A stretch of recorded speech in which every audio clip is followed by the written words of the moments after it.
Hello, welcome back to the James Rambin Reviews for yet another video. Today's video I'm going to be reviewing like a slightly older movie compared to the movies I have been talking about recently, with like Frankenstein and Wicked for Good, as this is a 2024 movie called MaXXXine, which stars Mia Goth. And I'll give you a bit of context here because recently I did watch Frankenstein and I liked Mia Goth's performance and stuff like that, so I was like, you know what, there's been a few movies I've seen from Mia Goth, and that's actually one movie I've not actually seen yet, so I just turned it on last night and I'll give you my thoughts on the movie.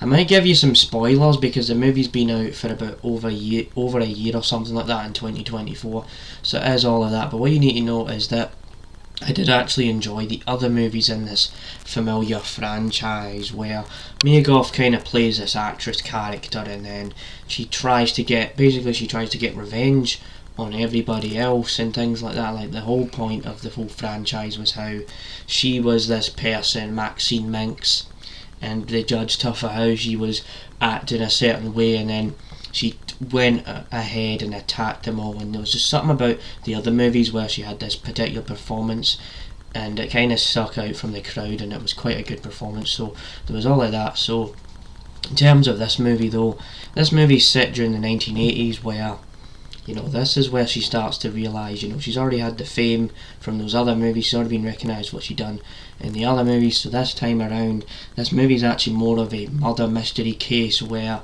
there's actually this guy roaming the streets and he's doing these things to people, and she realises one of her friends gets taken out and all of that, and you realise, oh, this is more than just what the other movies set up, this is like more of a murder mystery case. And so there is definitely all of that. So what I will say is, first of all, it is a slow burn of a film, so if you can't really endure things like that, then I thought I was bored towards the start of the movie, and that's what I felt like with the other films, is that they do start off slow. It's not like a new thing from this type of film series, but when they start to go fast, and I definitely think that MaXXXine does that very well.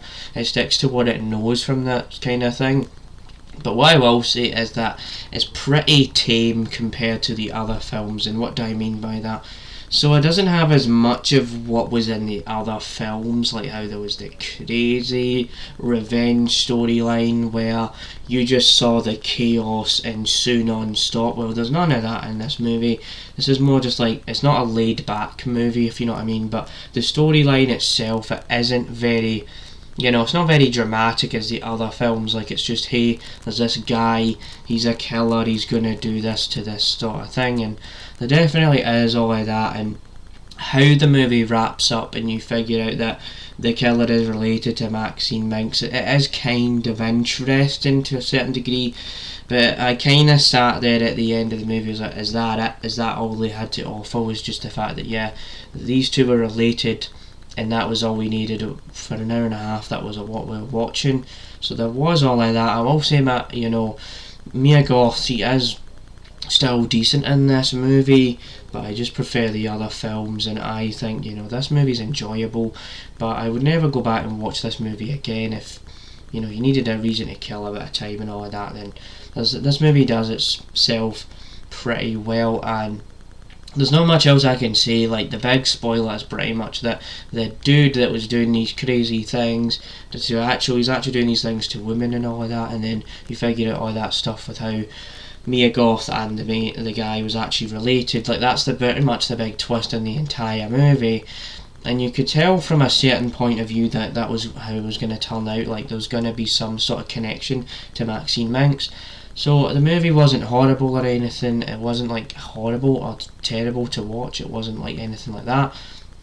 I just feel like, the movie wasn't outstanding like the other movies that Mia Goth has done. So yeah, that's why I would say I recommend the movie, on a basis that if you like the other films and you just wanted to see what this movie is like, then I definitely recommend that. So I didn't mind this movie. Like, I think this movie was alright. So yeah, that's how I felt about this movie. Stay tuned with more reviews like this one. I'll probably give this one about a 7 out of 10. Like, it does scrape the barrel just enough where you're just like, you can accept it for what it is, and you can go, you know what, everything comes together in the end. So stay tuned for more reviews like this one, that's been my review of MaXXXine 2024. Bye.